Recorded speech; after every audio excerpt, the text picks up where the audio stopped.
We good? I don't care, yeah. All right. Hello, everybody, and welcome to the Silent Smirk podcast. I am your host, Michael Ornek, joined by my co-host, Nate Gilbert. We are excited to welcome Becca Ford onto the show today. Hello. You're a future actress, singer, and producer. Becca does it all. On top of her artistic talents, Becca is an avid rock climber and cardio geek in the midst of training for her first half marathon. Welcome, Becca. Thank you, Michael. Okay, so we've been talking for a little bit, but I guess let's hop into the regular questions. Sure. Becca, you do so much. I am absolutely impressed. I guess my first question to you is, how do you balance all of these activities? I think that is something that will be a lifelong process of learning. Mm-hmm. Balance, and then I think with balance comes curiosity, because Right. oftentimes I get unbalanced, and then rather than getting upset about it, I try to make myself be curious. Okay, what can I learn throughout this chaos of imbalance? And so that's always helped me. But I think the way I say balance is I'm a creature of routine. I always stick to my morning routine, hence why I was a little late this morning. Okay. I have to get that done. I Sure. have to go to bed and do the same thing there. And so the more grounded I am, I think the more I'm able to complete at one time. I also am a big fan of planning stuff out, and I think high school really taught me how to manage my time better, and how long each thing will take. So just trying to put, I don't do things where I'll do okay, all the running today, and then I'll crash, and then whatever, and then I'll do all of this. If I'm working on a song, I'll work on it all the next day. I kind of like to do a little bit of each thing every day, and that just makes me feel more well-rounded, I guess. Okay. Can you talk a little bit about your specific morning routine? Yes. I'm very curious. Okay, just to preface, I'm kind of a witch, Okay.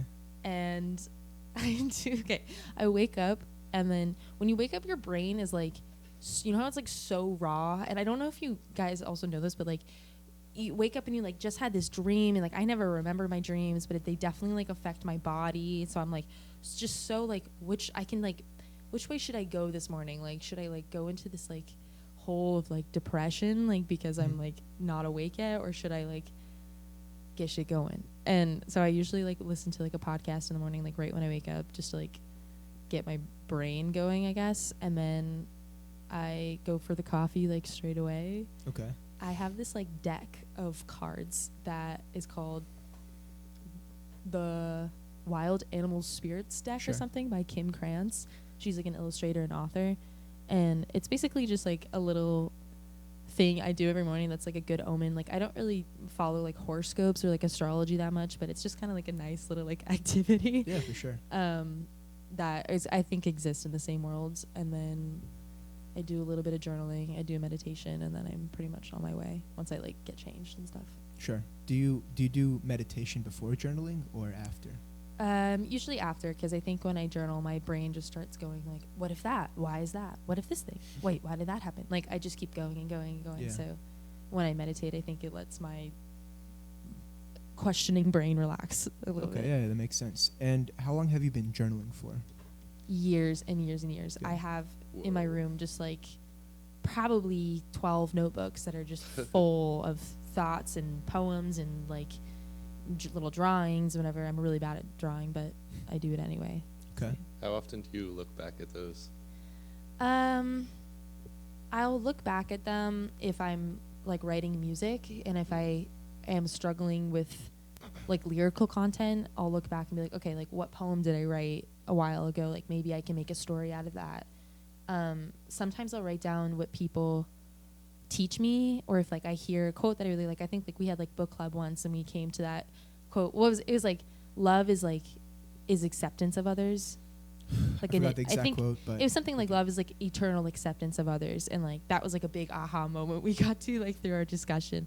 And I wrote that down in my notebook, and so I think I'll go back to find those little nuggets and be I should probably put this in the forefront of my brain right now.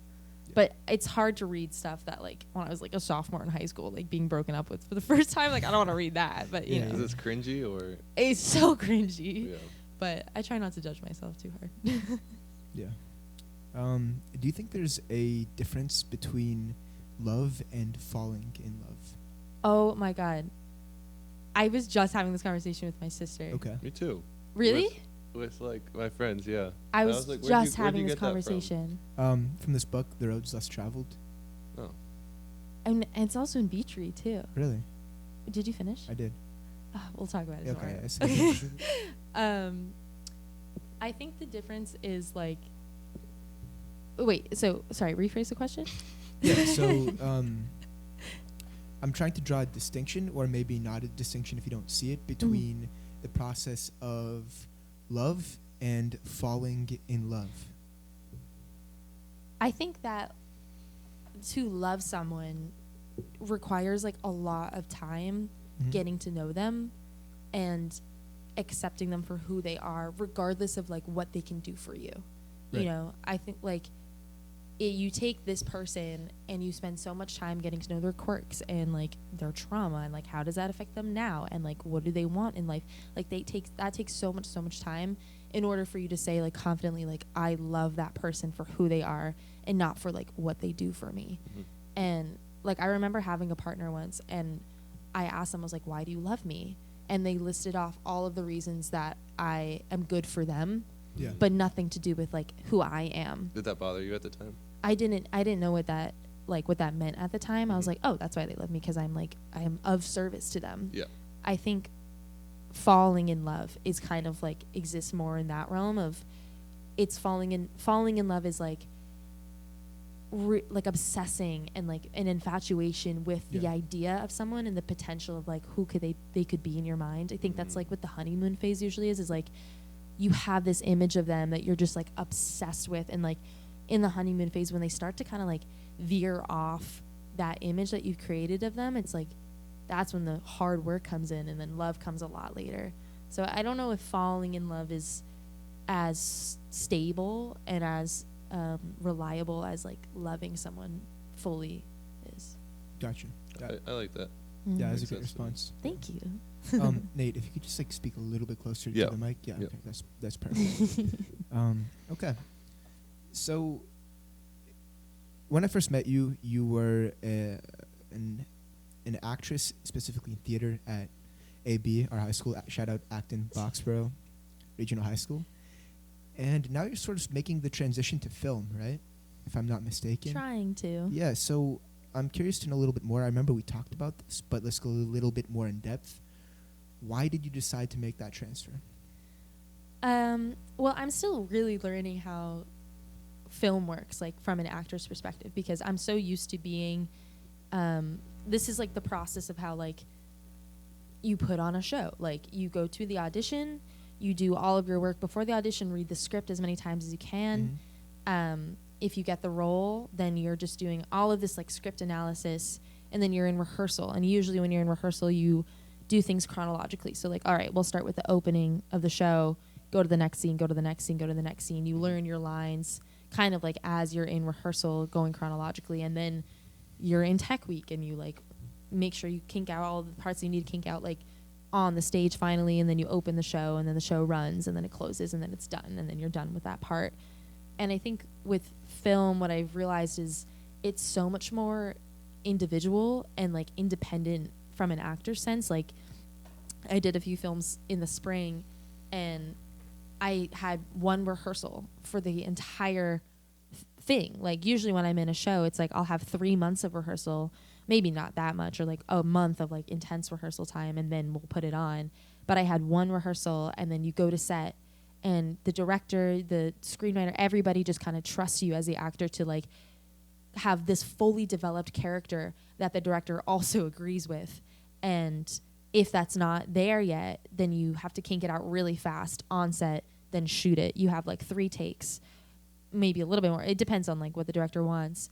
And that's the character. The other thing too is like it really throws me off to not go in chronological order. Like the last film I did, we did like the second to last scene, we shot that first, and then we did the first scene on the 3rd day of shooting, and then we did the second scene on the 2nd day. Like it was kind of all over the place. So the challenge for me there is to like have this character fully developed, all of the questions that I need to ask are answered, and then it's ready to go by the first shoot date, because the way that they they shoot it is not like I have less control of an actor of like the story that I tell, because it's kind of on the editor, and I just like find it thrilling. Like it's more independent work than it is collaborative, I think, until you get to set, and then you have to work really fast. So it's just more of a challenge. Does that make sense? Yes, it totally does. Okay. I kind of want to build off of that too, just a little bit. Can you hear me, by the way? Via mic or Maybe turn up a little bit. better? Check, check. Hello. That's good. Okay. How do you get into character, right? For film specifically. It's I think everybody has a different method. Mm-hmm. And that's why I'm excited to go to NYU, because like I'm put into a studio right now where they have like a very specific method of like making a character.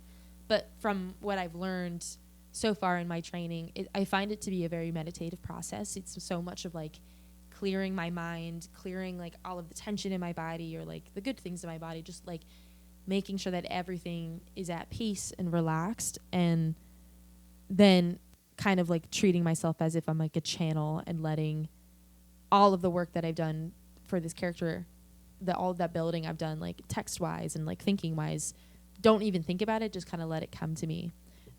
Because eventually like remembering the lines and remembering the blocking and just everything you've kind of worked for, that becomes muscle memory. And so by the time you get into character, you're just kind of like, I kind of black out. It's kind of like I just like let my body respond to whatever's happening. Like acting is listening and responding, and truthfully responding under those circumstances. So it's very vulnerable in that way. Like getting into character is kind of like releasing any kind of guard you have up, and just being this like literal body that is kind of being possessed. But I mean, everybody looks at it differently. And then just letting essentially like magic happen, as cliche as that sounds. Do you yeah, I've just been okay. Hold up. Can you hear me at all? Is this okay? Do you ever let this whole mic thing threw me off. Anyways, That's do you okay. ever let your past self and your current self mix in with the character you're supposed to play? Do you ever portray the character in the way that you want it to be specifically seen, or are you very scripted what the director wants? Do you get the freedom to add a little bit of yourself into that character? So that's why I am still in school for acting. Okay. Because I think the hardest thing is, it's basically being an actor is like, one, being a researcher. Yeah. It's so much like of what you learn how to do in English class is like learning how to read a text. And it's also being a psychologist for yourself. And What do you mean by that? it's really easy to bring yourself to a character when that's not always the healthiest thing to do. And I think like a good example of that is Daniel Day-Lewis. I don't know if you've like seen any of his work, but he's essentially retired from acting, which like I understand why he's done it, but it's just because he's kind of lost himself in these characters, and the reality of like who I am as Becca, or in Daniel Day-Lewis's case, like who I am as Daniel versus like this character he's playing gets really muddled up. So I think the most important part is like, one, again, I'm a creature of routine because it helps me to remember who I am, and it's really easy as an actor to like forget that when you become so involved and you don't do like de-rolling techniques and to get out of character, because those emotions that you have in a scene are not yours. Like that is a character that's like essentially taking over your body and then truthfully existing in that circumstance. But it's really easy to get that confused with like your own personality, your own self, when you don't do the work to get out of character. Yeah. Like I had the last film I worked on was like I had a few like intimacy scenes, and so we worked with an intimacy choreographer, and with the girl who I was working with, like we had to like make out for a few scenes and stuff. Like we had all of these rules, like you can never rehearse that without the intimacy choreographer in the room or the director. You can never rehearse that alone. You have to, before you do any takes with it, you have to like make sure you have consent from that person and like do it something together to make sure that like that it's not like Becca and that other actor I was working with, but it's Sarah and Helen who were the characters. And then once you're done, you have to make sure that you de-roll, like get out of character together to make sure, you know, like that wasn't real. Just because that can get really muddled up. Wow. Kind of scary. It's really, Yeah. yeah, that's what I mean. That's why it's like you kind of have to be really rooted in yourself to do this, because it's really easy to lose yourself. Yeah, and what preventative actions do you personally take not to lose yourself? Because I know you have, you know, your intimacy counselor on set, and I'm assuming there's a lot more help. But you know, when you're when you're at home on your own, and maybe you're experiencing some sort of psychological disconnection. I don't know if I phrased that right. No, Hopefully it does make sense. But how do you sort of root yourself back into reality, into your own self and identity? So I think to be an actor, you kind of have to like be an empath, because how else would you understand these characters' emotions? Yeah. And I never want to close that off to like my real world. Like I would like to stay open, like for my friends and family and stuff. But I think when I get home from set, or like what from rehearsal or anything, like it's as cliche as it is, like doing the like hot girl self-care routines and like taking a bath and like, I don't know, meditating and journaling and doing all these things to like bring me back to myself. I think the more so that I am in my body too, like doing activities that are put me in my body, not so much in my head, is that's really grounding. Like that's why I do so much biking, and that's why I do so much rock climbing and running and stuff, because it gets me to stop thinking and remember like, all right, this is like Becca body right now, like this is my home, you know. This is so strange to me. This is like actually a thing that that like you get stuck in someone else's character. Yeah, like so it happens to so many actors, like Jim Carrey, Daniel Day-Lewis. I'm blanking on a lot of them. So but like you start acting like someone else. Like Not- you come not home so- from like practice and you start acting like some strange character you've been acting out, and then you like catch yourself being different than you should be. well, it's not so much like, I mean, Jim Carrey, he played like Andy Kaufman, like when he was doing like a biopic for him, and he had this method where he would like actually act like Andy Kaufman like at all times when he was on set, which is like, I don't think it's the healthiest thing, because then like you're really kind of like investing your whole self into that character. It's more so like sometimes like, all right, I was in this show in high school and I was playing this character who was in this family where like domestic abuse was present, and it was like being done by the father. And that's a very heavy topic. So like your empathy muscles are really extending when you do that. And I'd come home and like just be so tense and like so anxious all the time, because I was so young and I like didn't know how to do these de-rolling techniques. Whoa. And I fucking hated my dad during that whole time, because I was just so confused. Like nothing was wrong with my dad. I was just like so confused I was so angry and tense and anxious because I was like really, really invested in the show and not taking care of myself. And it ended up like harming my relationships in my real life. And that was like a huge learning period, because I think I had to go through an experience like that to understand like, all right, like acting is not supposed to be that intense. Like I need to take care of myself first before I do anything, whether it's acting or running or like blah, blah, blah, blah, blah, you know? It's more so like, does that make sense? Like Yeah, the emotions I kind of carry understand. over. I Yeah. understand, yeah. I just haven't had that experience. It just sounds Oh, yeah. so out there. Yeah, unbelievable. It's rewarding though. Like the blacking out time of like, you're so, I don't want to say empty. I just think like loose in your human body that like anything can come in, and then you just respond like so organically to something else like that. This is why I love kids, because they just respond with no filter at all. Oh my god. Like I was, did I tell you my like lemonade story? No, please do. Okay. Me and my Also, friend. real quick, do you guys all hear buzzing in your? Yeah. Okay, so I felt like I was going a little bit crazy for a No, second. no. Okay, good. I think it's, if you put like a noise gate on it, I think it's probably fine. Yeah. Anyway, so I was with my friend Curtis, and we were gonna go get lunch, and I was driving, and I saw this lemonade stand on the side of the road, and I was like, we gotta stop for lemonade. And we pulled over, and it was like these two little kids. I think they were like third grade boys, and like one of them had like a huge arm cast, and like I had a cast like that when I was younger, and I was like, hey, like how'd you break your arm? Like I had a cast too. And he's like, oh, yeah, I was, like, playing hockey. Like, you should have seen the other guy. I was like, how did you learn that phrase? And they were pouring us lemonade. We're like, we'll have 2, like, large cups, please.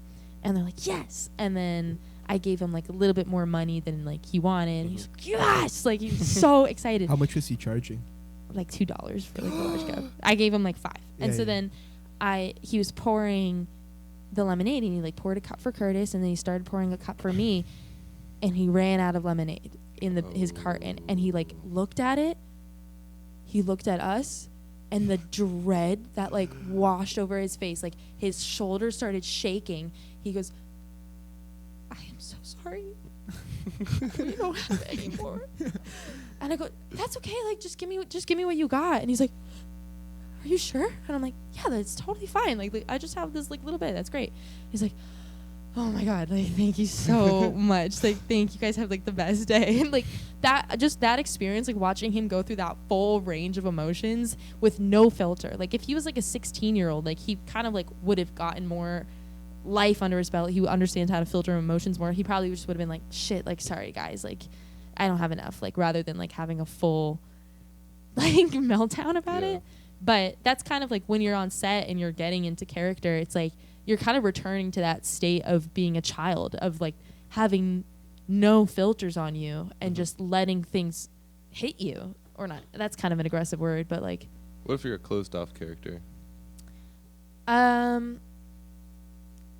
Yeah, I mean, Like shy. I think if you're shy or something, it's like when things are going to hit you anyway. Like, you have to be open to that stimuli anyway with whenever character you're playing. But I think the work you do before you come to set, like, text-wise and stuff, that more of that muscle memory will come into play. So, like, if I'm playing a shy character and you're like, hey, I have a crush on you, I think more of the muscle memory would be like, okay, like, I'll do, like, a gesture that closes myself off, or I'll do something else that, like, closes myself off. But if I'm, like, a super outgoing character and, like, I also have, like, a crush on you and you say that, then maybe my reaction is, like, bigger. But that I think that just comes with, like, the work you do before you come to set. I see. Mm-hmm. Yeah, and it's like muscle memory. You never think about it. What is your favorite type of character to play? Do you have a preference, or it could be anyone, any type of range? I really like characters who are, like, have, like complexity to them, you know, which is super broad. But, like, I did this scene. This was, like, the last scene I worked on before the semester ended, and it was from The Three Sisters by Anton Chekhov. And this character essentially, like, was trying to leave her hometown so bad. The only way she could leave her hometown was if this soldier who was so madly in love with her married her and took her away to, like, Moscow. She wanted to go to Moscow. And she didn't love the soldier at all. Like, she really didn't like him, but, like, needed him to go to Moscow to get what she wanted. And in this scene, he's like, this other guy who's in love with her is like, I'm going to fight you, soldier, so that, like, we can duel for her love. And what she does is, like, she lets him die. Like, she lets him, like, duel in this battle because she doesn't love him. But also now she can't get what she wants, which is to go to Moscow. And, like, that's really complex. Like, and I mean, she's valid for wanting her dreams to be fulfilled and, like, doing what she can to get there. But she's also not valid because she just let someone die rather than, like, keeping him close and stuff, you know? So I love to work on stuff like that because it's so challenging in my brain. And I think it's never, like, all of this work of, like, I like, what kind of characters do you like to play? It's like all of that is done before I become the character, you know? It's all kind of like researching the text and, like, putting pieces together and understanding the story. So that's kind of like, I like really good writers, I guess. Really good. What writers inspire you? Chekhov. Chekhov. There, Adam Simkowitz. I'm hoping I'm pronouncing that right. He's a playwright he has so many plays that I've stolen monologues from for auditions and stuff. But he writes very, I guess, like, simply. Like, it's everybody can, like, understand his language really well. It's not super poetic, but the characters are, like, pretty complex and sturdy. So I like it. Now, you're transferring to NYU. You're coming from Temple, both great, very great schools. I am curious to know how your expectations out of NYU, how you hope it will further your career in film, or if you decide to go back to theater, or if you decide to do anything else on the planet. Well, I just want to work as an actor. Mhm. If it's film, theater, commercials, like really strange experimental projects, like I just did like an animation project, like stop motion. That was so fun. Did I do a lot of acting? No, but I love to like be involved with like super creative projects like that.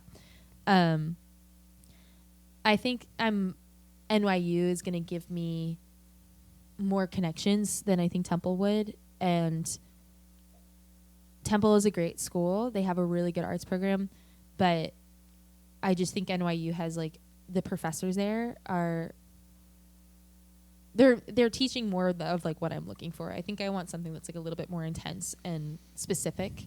And Temple's program is very broad and like very accessible to newer actors and stuff. So I think I want to be a little bit more challenged.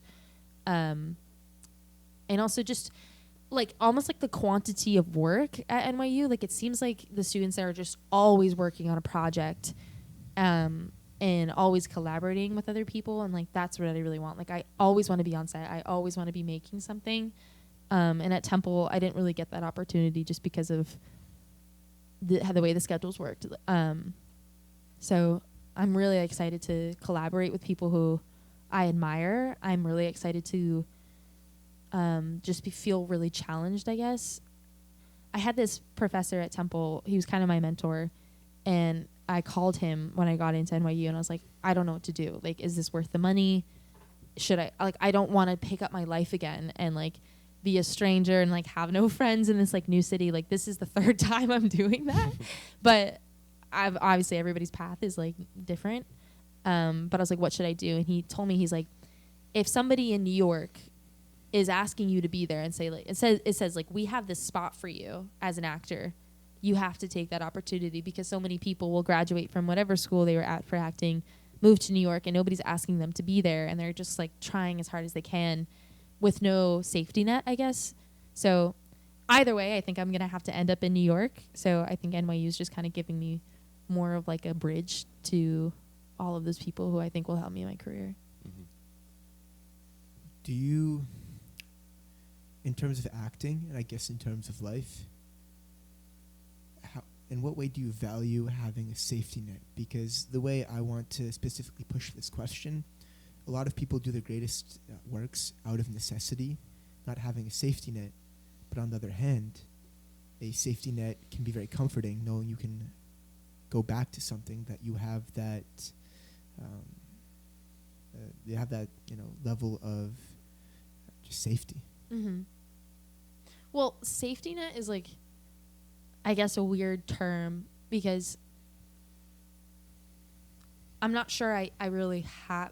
It's I don't know. Everyone's like, everyone who I've talked to who is like quite successful in their career as an actor has always been like, you got a full send, you got a full commit. You might not have any money. You might be eating rice every day for a year. But like, you have to do that, and you have to go in with this attitude of like, you have nothing to lose. Because that's really what it is. Like, if you are gifted with the knowledge of knowing what you're passionate about, then you have to fucking run with that. You know, like I am so privileged to know that I love to do this. Like I'm so privileged. Like that is a gift that I have direction, you know? And because of that, I need to like fully commit as much as I can. And like safety net, my safety net is my family. I think like they're so supportive of me. And if I ever need to like move back home or whatever, like I'll have that option. But I kind of went into school. I think I went into Temple being like, I need to get like a degree from like a super like liberal arts school so that I can like work as a marketer at the same time and make money as an actor and stuff. But that's not really like full sending it, is it? Like I think I'll always have that opportunity to like work a different job, and I probably will have to work a different job for like a lot of my life. But as much as I can commit myself and go in with that attitude of like, I have nothing to lose, I think the more gifts I'll find in this career. But it is scary, and I think the only thing, like it's essentially like you're working as a freelancer and in a very chaotic way. But the only thing that can really stabilize all of that is like, again, those like personal grounding techniques you have and routines for yourself, coming back to reality, coming back to yourself. Right. And the acting market is very saturated. What is your process of expectation management like? How do you manage your expectations when it comes to a role, auditioning for one, maybe getting one, and creating expectations for what you want to get out of that role? Yeah. So there's one of my favorite books is called Big Magic by Elizabeth Gilbert. And do you know that book? Nate, you're related to Elizabeth Gilbert? You're related to Elizabeth Gilbert? His last name's Gilbert. Oh. Are No. you? I actually I was like, she's work one of my with two other favorite. Gilberts at work. Oh, Yeah, Gilberts, it's kinda man. Yeah. The Also, fabulous. what's the name of the book? I want to Big Magic. Big Magic. It's like it's a memoir, but it's like I think it's called like a guide to like creativity without living in fear or something like that.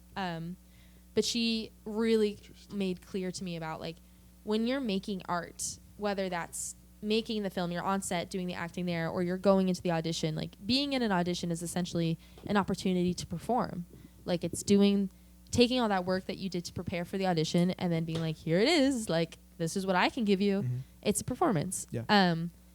And she's really in that book like really taught me that any kind of art making you do should be process oriented and not result oriented, because you cannot control the results of anything you make. The only thing you can control is what did you get out of making that thing, So when I go into an audition, I'm really trying my best to be like, I had fun analyzing the script. Like I was challenged by this character because like I don't really relate to her, but like I'm extending my empathy for her. I want to understand her more.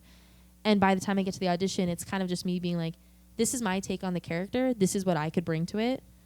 I hope you like it because I want to keep working on it. But if you don't, then that's not on me. Like it's never my fault if I don't get a role.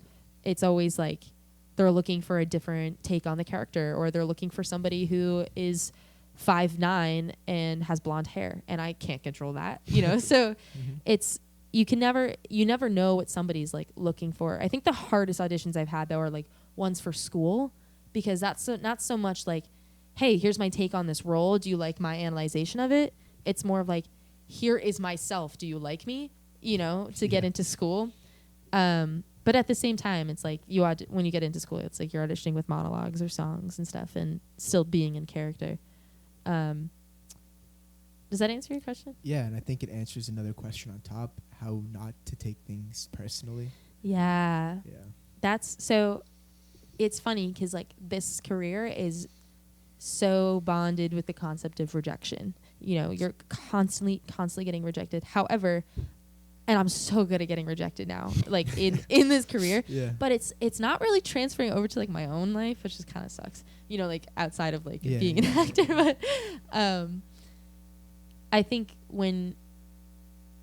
you can't take any of it personally, like what I said before, because the casting directors, whoever's on that other side of the table always has like, all right, I want this character to be like this, and like maybe she looks like that, and her eyes are this shape and not that shape.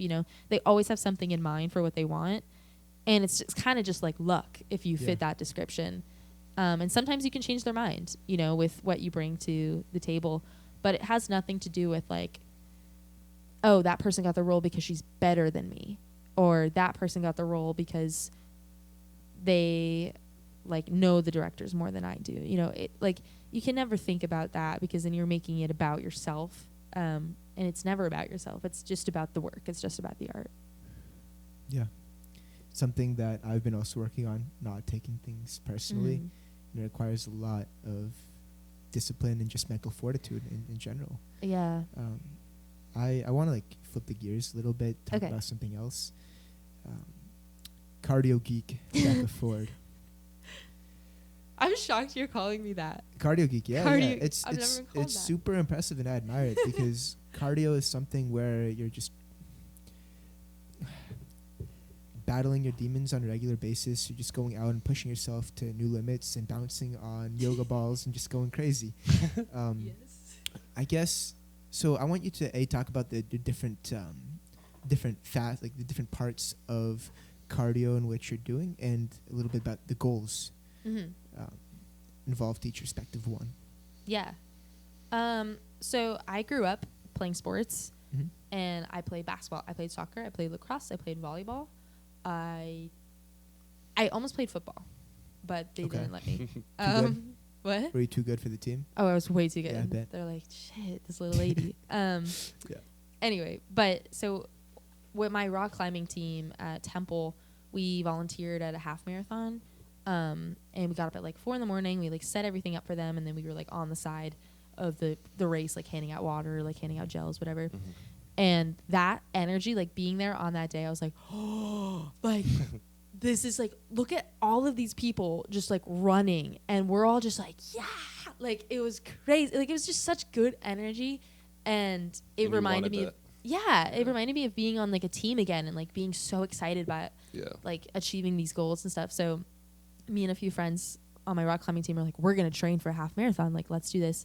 And we started doing it, and like the more and more I started running, the more and more I understand like how endorphins help you. And I just really like, I don't know, I get into like kind of a meditative state with it. The more I can enter that state of like, again, being in my body, not in my mind, I think the better I feel.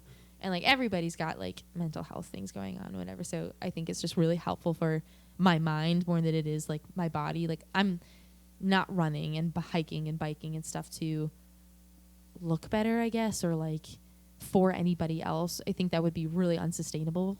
But it really just helps like my anxiety, I guess. Yeah. Yeah. And let's jump into mental health too. Okay. Anxiety, right? Is this something you've been dealing with chronically? Is it something new that's just come up? Either way, how do you deal with it? Yeah. I think I've been dealing with it since I was like probably in elementary school. And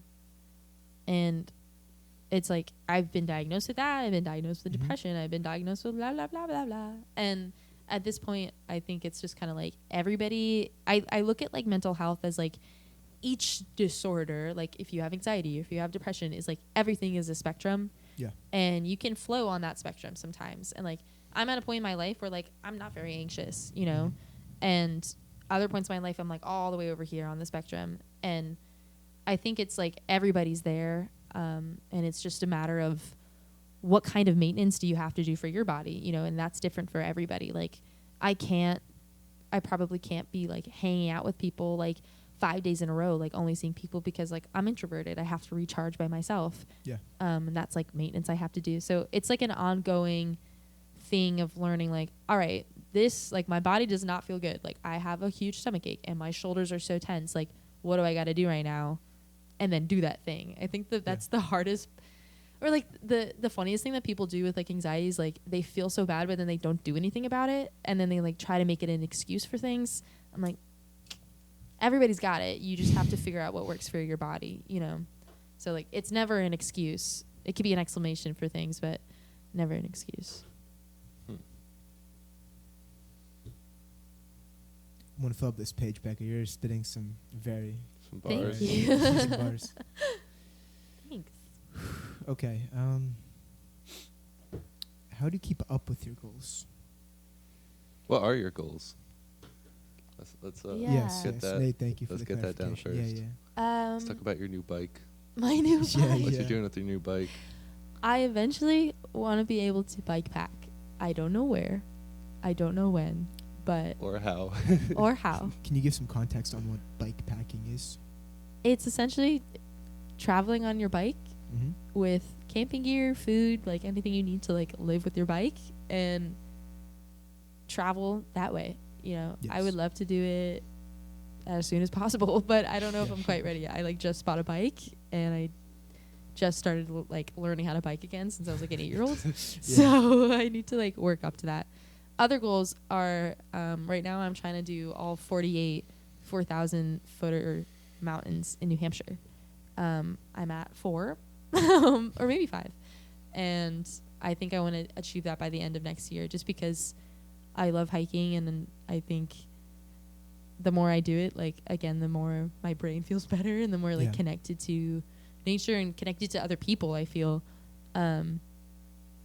And I just think it's just fun, and it's something great you can like do with a lot of people too. Sure. You know.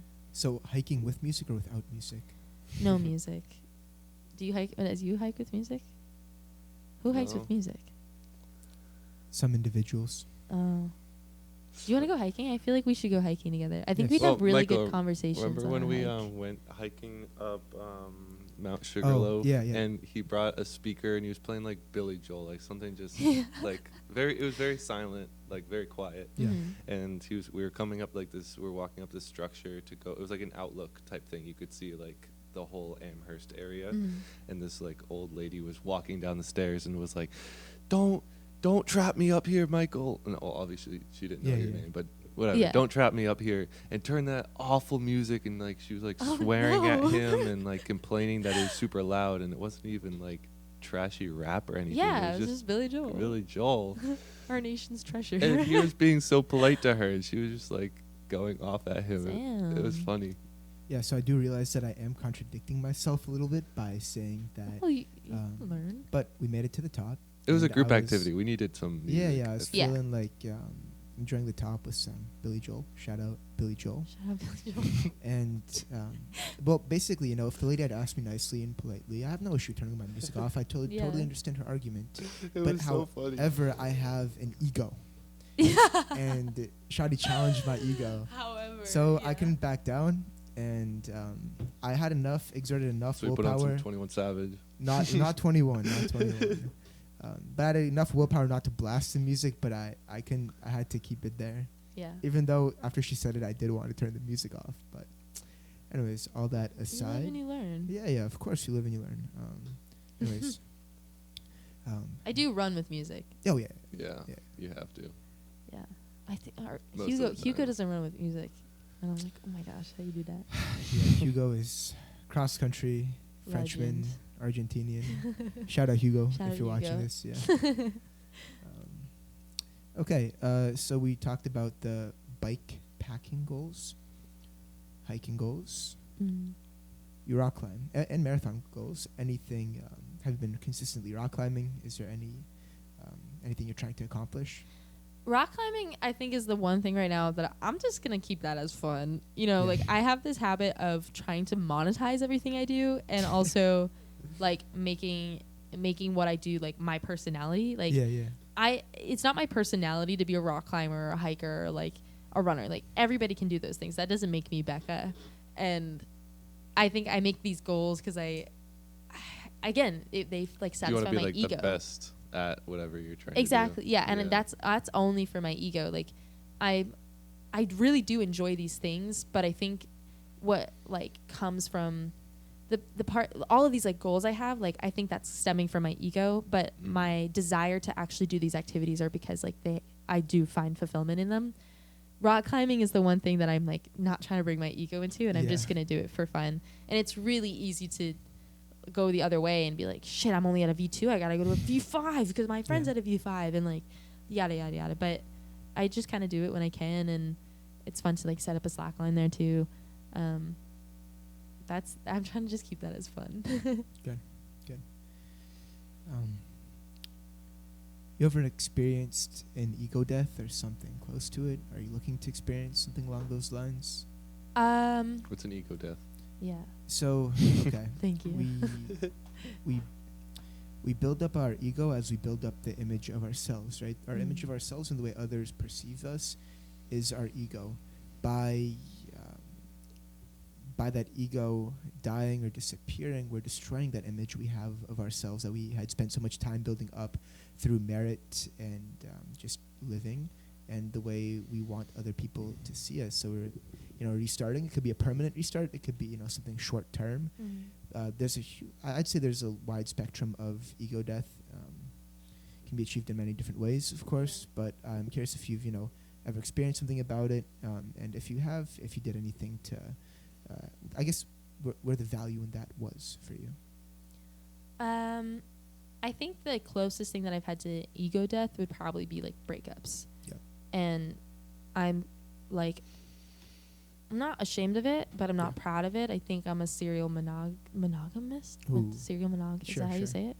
I've been in relationships since I was 14, Okay. and definitely gonna need to take some time alone Mhm. soon. But I think because of that, like, a relationship ends, and then I'm like, who am I? Because I became so, I guess, like attached to that person, which is like not healthy. That's a very like toxic way of going through a relationship.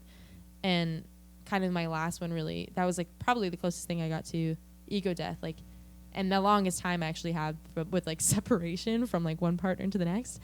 And in that time, I like really was like, shit, like I just tried to live my life through that person's eyes. I just tried to become him. Like, and rather I like fully lost myself in that person, because before I got into that relationship, I wasn't Becca yet. Like I wasn't like, I didn't regain all the resources. You weren't mature? No, not at all. Okay. I mean, or done with the last one, or what do you mean? I was done with like, it's, I feel like when you go through a breakup, it's like you got to go through the phase of like, that person, like I want them, or like I don't want them, like whatever. Like you have to like get over the person, but then the next phase is like, all right, who am I now? What did I learn from that? What do I want to put away? Mm-hmm. How do I resolve that so I don't bring it into the next one? Right.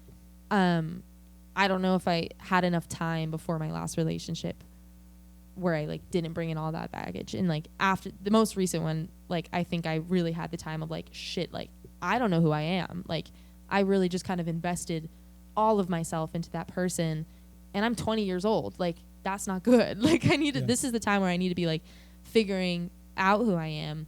And I think that's going to be an ongoing thing, but that was like the closest thing I got to ego death, because I think it was the hardest on my heart. But obviously now like it's taught me a lot, and I feel a lot wiser and mature now. And ego death is helpful. It hurts so bad in the beginning of it, you know? Yeah. But that was the closest thing I got to being like, figure this out. Sure. Yeah. And so I,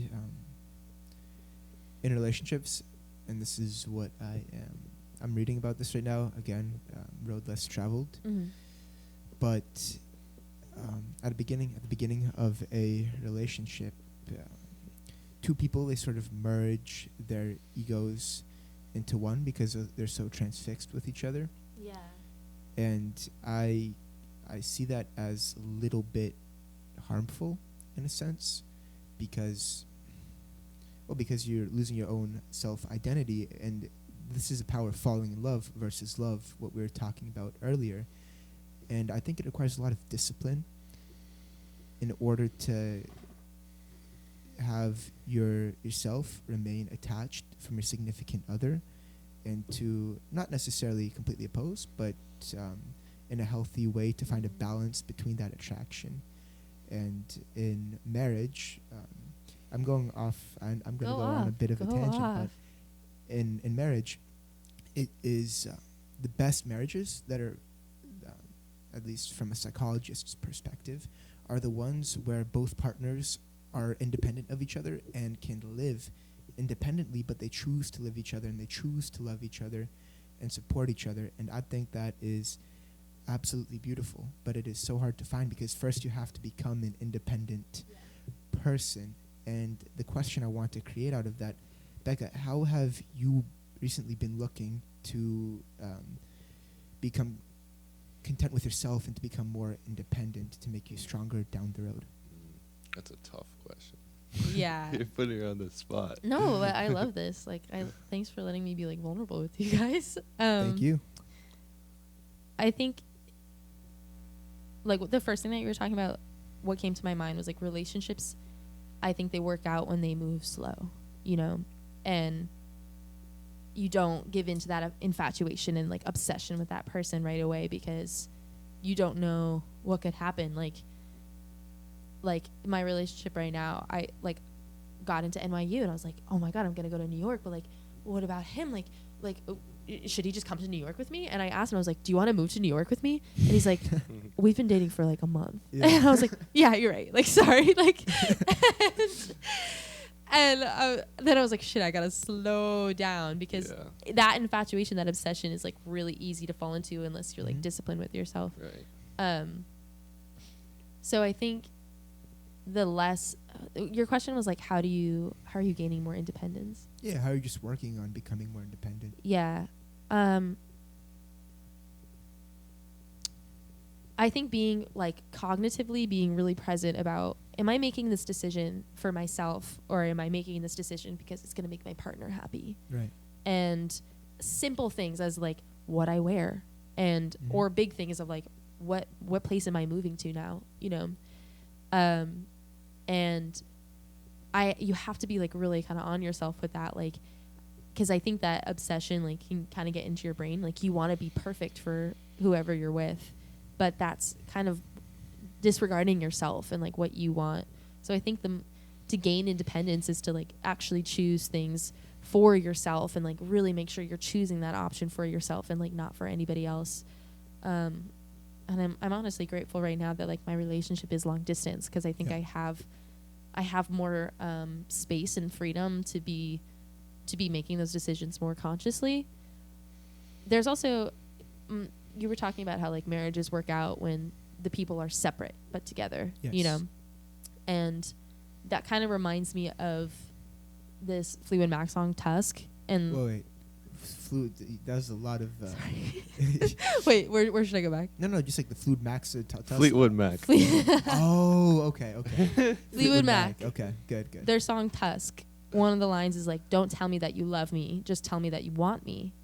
And because I think like loving someone that's very undefined versus wanting them is very clear. Like, and I think those relationships that work out is like both people are choosing each other and choosing themselves, rather than being like, oh, I just love them so much. Because what does love mean? Like, that means something else to everybody.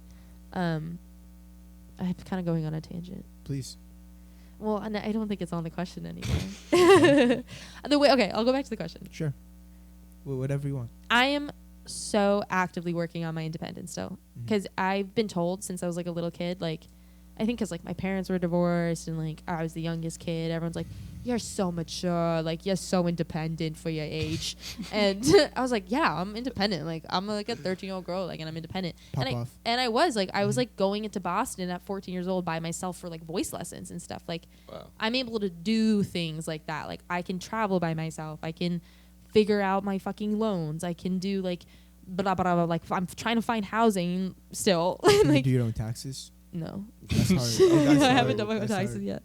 I can do that, but that's very different than like I think emotional independency. Independence. Yeah. So that's an active thing I'm still working on. Yeah. I have a question. Hey, ask a question. Awesome. Go. You mentioned a song. I need like influential songs. Okay. What songs speak to you? What songs speak to me? What songs will stand the test of time? Oh, like timeless songs? Yeah. Oh, what a great question. Okay, Fleetwood Mac, Tusk. I've never heard of Tusk, I don't think. Well, that's like one of their albums. It's the what's the song? Like, it's the title song on their album. Is that a chicken? Did I just hear a chicken? Yeah, our neighbors have chickens and roosters. I love chickens so much. Chicken. Okay, Fleetwood Mac, Tusk. Fleetwood Mac, Tusk. Mm-hmm. Fleetwood Mac, Gold Dust Woman. It is, in fact, about Stevie Nicks almost dying because of her cocaine addiction. But it's a really good song. And I think I'm going to get a tattoo based on some of the lyrics, actually. My favorite artist is Shaky Graves. I think he does a really great job of storytelling, because he's not so much being like, me, I love this person and then they left me. And me, I'm so old, I'm so young. You know, he's like, he kind of like takes characters and writes a story for them. And I find that really cool. And then, who is that guy? Shaky Graves. Yeah, is that a rapper? No, is this a modern guy? Yeah, I've never heard of him before. He's more of like a folk country rock kind of guy, but not country, like pop country. More like Johnny Cash. Not like Johnny Cash? No, more like Johnny Cash. Okay. Timeless. What other timeless songs? Sound and Color by Alabama Shakes, I think, is actually the most timeless song I can say. Sound and Color. What's that about? Nate, a little closer to the mic if you don't mind. Yes, sir. It's actually, the lyrics are like so simple. I actually don't remember them, but it is truly about the sounds and then the colors that come off of those sounds in my brain when I listen to it. You should listen to it with like headphones on and your eyes closed. Okay. Yeah. Sound and Color. I'm writing these down for Nate. Okay. You could also listen Thanks back. for asking. I'll listen on the way home. Do you have Spotify? Yes. Okay, I'll follow you. You can follow me. Okay. I make a lot of playlists. I have like no playlists. What kind of music do you like? Lots of music. I listen to a lot of country right now. Okay. I was listening to 80s country yesterday. Oh, fun. Yeah. I don't think I've ever listened to 80s country. I'm just listening to like modern stuff all the time, but now I'm going back and seeing what's out there. Another recommendation I have is Francois Hardy. She's like a 60s pop French artist who I just find really, really good. If you like, I like old music. Yeah, I love. Okay, well, my favorites are like the Beatles, Fleetwood Mac, Pink Floyd, Simon and Garfunkel. Simon and Garfunkel for sure. Joni Mitchell, Paul Drake. I don't think he was that old though. I mean Nick Drake. Paul Drake. I'm thinking of Paul Simon. Wait, Paul or Nick Drake? Nick Drake. Yeah. Led Zeppelin. So you are a singer, songwriter, and you're getting into producing. Yeah. Slowly. I guess you're further down the road than a lot of people who are getting their feet into the water. There's still a lot left, to go. And I think the hardest part is just getting your foot in the water. Yeah. What advice do you have for people just starting off, right? Yeah. I think there's this video I watched on YouTube, and it's talking about the Stallion theory of creativity. Yeah, I'll link that in the description. Okay. It's, I think Jerry Seinfeld used it, but the YouTuber is Truthless, and he talks about how creativity is kind of like, and ideas and inspiration are kind of like if there's like a stallion running around in your head, and you're like, oh, I could do this, I could do that, I could do that. It's very aimless. It's very just like loose. You have to kind of like rein it in and put discipline to your creativity. Okay. And I think at that point in the beginning stage, it's kind of more like quantity over quality. And just like make something and don't judge it. Like if you're just starting and you want to be a painter, make the shittiest piece of art you've ever seen in your life. Like make it so bad and but be done with it. Finish it. I think that's the hardest part is like people finishing stuff. Yeah. And then make another shitty painting and then make another one. And then maybe by your fourth one, you actually start to like that one because you learned from the past three. And that's frustrating. You don't want to... I think the part of art that gets kind of confusing is sometimes people do it because they want their results to be fawned over. Immediate. Yeah, immediate results, immediate gratification. You want to be able to say, here, I made this. Do you like it? And that's not the reason you made it, though. Yeah. I think the reason you made it is because you're kind of like dancing with that magic of like inspiration, and that feels good when you make it. Right. And sometimes it doesn't feel good when you make it, but you just kind of, again, quantity over quality, you have to keep going. And it's not about the results. It's never about the result. Because even if you make a fucking beautiful piece of art, like the best song you've ever seen, or you like did your best work as an actor and stuff, it's not about that. It's more about how did you feel making that? Did that make you feel fulfilled? What did you learn from that process of creating? And that's another thing in Big Magic. She talks about how like ideas and inspiration are never really yours. Like it wasn't your idea to write that song because that song's probably been written 400 times because songs are recycled, Right. But the idea came to you and your authenticity went into it. Yeah. And that's kind of just like a process that you had with inspiration. Like you kind of shook your hand with inspiration, said, all right, here, I'll make this. But it's never yours. It's never like... You don't own kind of like any of the art you make. It's just kind of like you had that experience with it. You made something with inspiration. Sure. Becca, I want to thank you so much for coming on. You've been an excellent guest for our show. This is like the first one we're actually going to post on platforms. You gave us so much to talk about. I'm super thankful, Becca. I'm so thankful for you. If you want to plug anything, do that now. We'll put all the links in the description. Just look in the camera. Let people know if they enjoyed listening to you. They can find you on whatever platforms you're about to. Okay. Yeah. You can follow my Instagram probably at becca.ford because my website is in the bio, and any of my recent projects will probably be on my website, or I'll probably post about it there. Or on my YouTube, which is also through my website. Yeah. Becca, thank you. Anyways, guys, that was thank fun. you for Thank you, Becca. Thank you for watching, tuning, interesting. and listening. Please subscribe, drop a like, and we'll see you next time.